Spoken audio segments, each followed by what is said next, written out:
Donald Trump's absolute favorite show has now abandoned him, and they're begging him to be a big boy. But here's the thing. I think for the President of the United States, while he continues to fight on, and this is probably going to be the end of the week for Pennsylvania if they don't produce something, I think it's going to, in the country's best interest, if he starts coordinating on the virus and starts coordinating with security with the Biden team and just brief them. Because on the virus, we're going to be able to get this out as soon as 2 weeks. We need to coordinate on the transportation and implementation, and he'll see how thorough the planning has been so we don't drop the ball in a little while. Meanwhile, Donald Trump's favorite show is saying, hey man, stop messing around. Biden's team needs to be briefed. Biden's team needs to be in on the inner workings of the government. And really the implication is because they're going to take over.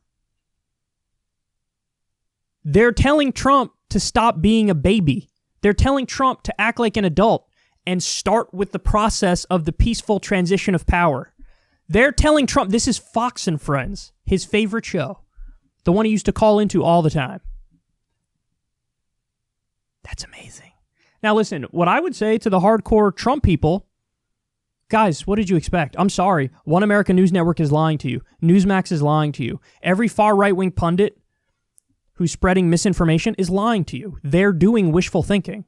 Some of these people know they're lying. Some of these people don't know they're not lying. Some of these people really think there is some supercomputer in Germany that found that Trump won 400 electoral votes or something like that. It's not true. None of it's true. All of these court cases about the fraud that's happening all over the country and the election was rigged and stolen, all these court cases are getting slapped down one by one. Because there's no there. There's no evidence there. It's not true. I get it.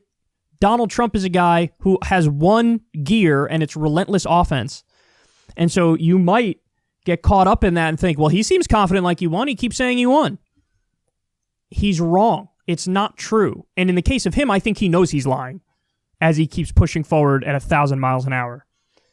But, you got to actually look at the evidence objectively. And even if I grant you all these cases of fraud, there's still not enough for him to overturn these states. Georgia's gone, Arizona's gone, Nevada's gone, Pennsylvania, he's up by a full point, 80,000 votes. It's over. It's done, son. Even Fox News knows it. And that's why they're now losing the hardcore Trump supporters. They're all fleeing to One American News Network now. And Trump is dumping on Fox News too. Man, there's a real break in the party. And it's kind of funny watching these guys try to manage Trump like he's a toddler and sort of ease into the points, ease into it, yeah, maybe you should get Biden in on those briefings and whatnot because it might be a good idea because of COVID and foreign policy. I don't know, man. I'm just saying. You could see that they're walking on eggshells, and you could see in the faces of the other hosts, they're like, oh God, I hope this doesn't lead to negative, bad tweets at us. What a situation we're in, man. It really is crazy. I'm sorry, MAGA people. It's over. The election was not stolen. It was not stolen. It's a large victory for Biden. Almost 6 million votes now. 6 million vote lead.